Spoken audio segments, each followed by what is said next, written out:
Well,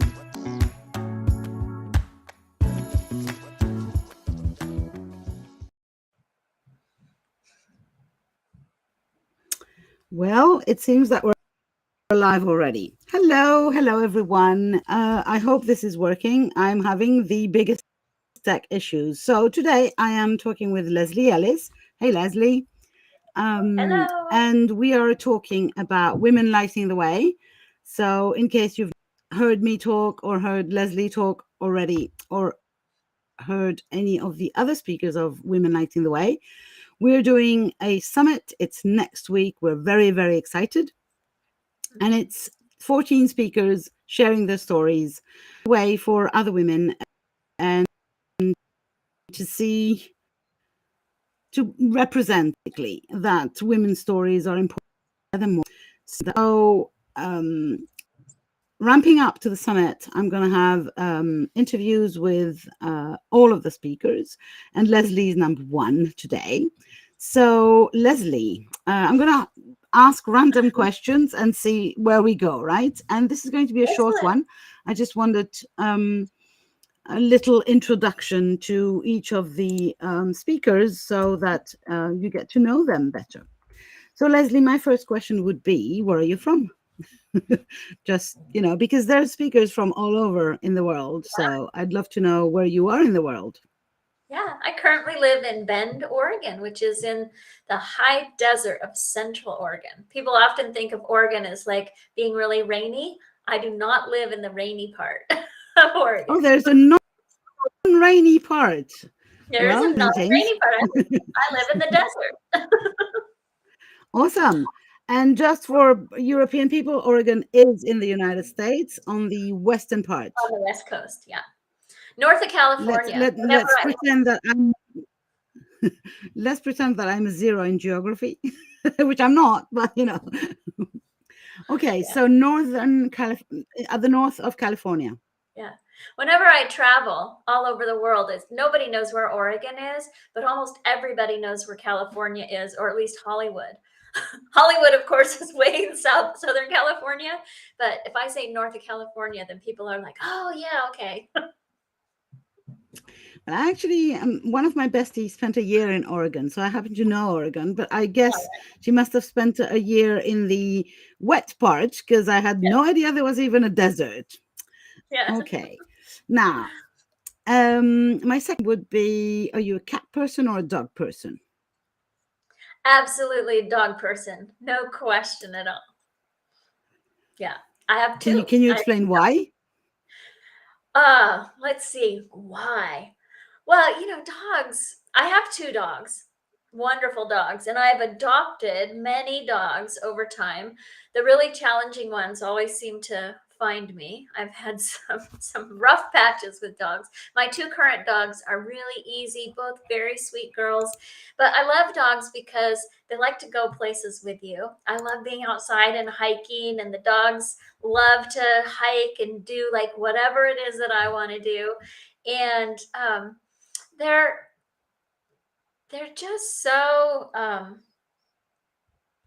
I don't know, they're so soulful. And I suppose a cat could be soulful too, but my experience is that I just kind of feel like I connect on a heart and soul level with those pups. I hear you for the going outside part. A dog is such a nice companion to, if you're either not very good at hiking and not very lazy like I am sometimes, or if you're a very hiking outdoorsy person, a dog is such a nice companion to do things like that. Yeah. Okay, so what are the names of the dogs? I have two dogs. One is Phoebe and one is Luna. Oh, so. Both female? Both female. Mm-hmm. Oh, so when you hike, it's women hiking. It's women hiking. It's a feminine. Although my partner comes along and he is a man. Oh, so you agree to a male into your female posse. Yeah, we allow him to join us now and then. Actually, the girls love him. Yeah, I'm pretty sure. Yeah, and what is your for some reason, I feel called to ask. And again, we have not prepped any questions, so it's just I have like no these idea weren't what. coming to my mind. So I feel called to ask, where is one place in the world you would like to go in the next year? In next year. I have. I'm really hoping that I And can. the Yeah, reason I'm asking in the next year is because we have those huge dreams about someday, mhm. and I like to bring it back to tomorrow. Like, Yeah, really, what are you going to do? Not only a dream, but actually almost a project already. yeah. Well, I actually have a big trip coming up the end of September. I'm going to be traveling to Europe. I'm going to Italy for 3 weeks. But I also hope in the next year that I could go to Portugal. I've never been Oh, there. I don't actually even know all that much about Portugal, but I have a real draw. Like, I want to go there. In fact, I keep on thinking I want to move there. Maybe I'll live there someday. oh, this is very close to where I live. Hmm. We get to Yeah, meet maybe if you come around. yeah. I can come down because Portugal is not that far away from where I live. Oh, beautiful. Okay. Awesome. Well, that's Which part of Italy are you going to? uh, Cinque Terre is the main part of the trip, and then also spend some time in Florence and in Venice. Yeah, Awesome, yeah. awesome, awesome. I've been to So Italy many. before, but this is all new. These are all new places. So yeah. I've been to. No, I've not been to Cinque Terre quite a lot. My father was a fanatic, and so we used to go Mm, many times. Enjoy the museums for me. There's so many amazing works of art to be seen in Florence. It's just like, yeah. and I loved Siena. I don't know if you're going to Siena, I but haven't it's been there, and it's not on this trip, but so many places to go. So many places to go. Now, final question to keep it short. Why should people come and listen to you in the summit? well, Big question. You make it small, you know. yeah, it's a big question. Um, all right. So You the can the also go reason for a small answer. I'm funny, or I was just gonna say, I am entertaining, you are. and You are indeed. I I'm entertaining. I love to laugh. I love sharing stories, actually. And this particular story that I'm sharing is one that I haven't shared in its incompletion really anywhere in public before. And so, um, come listen to help me with this stretch that I'm doing, but also because I'm entertaining and fun.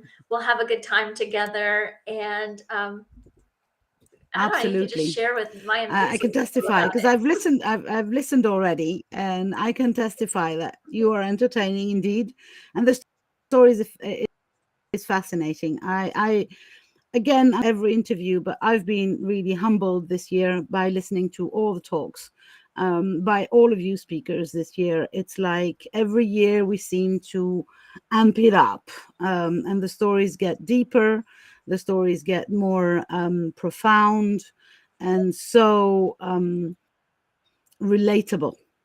Yeah. And I think this is what is needed in the world, is that we can see how much we can relate to other human beings, namely women in this circumstance, but it can be any gender, but that we have so many similar stories with other humans, and that is what, for me, that's what I'm calling that we can see that differences, and that we can see what unites us, and that is mostly the stories.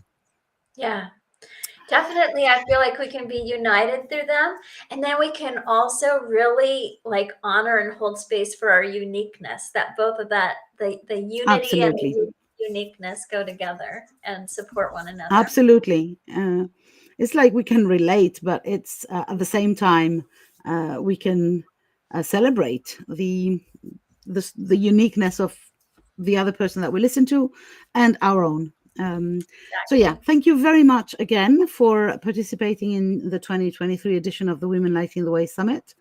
For our listeners, it is next week. If you do not have your free ticket, go and get it now.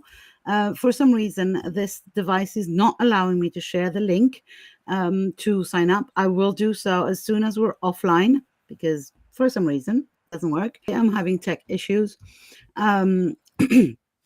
So go and sign up, get your free ticket. You have a week worth of free replays as well. So if you're not available on the weekend of the 23rd, 24th, and 25th, you can listen to the replays.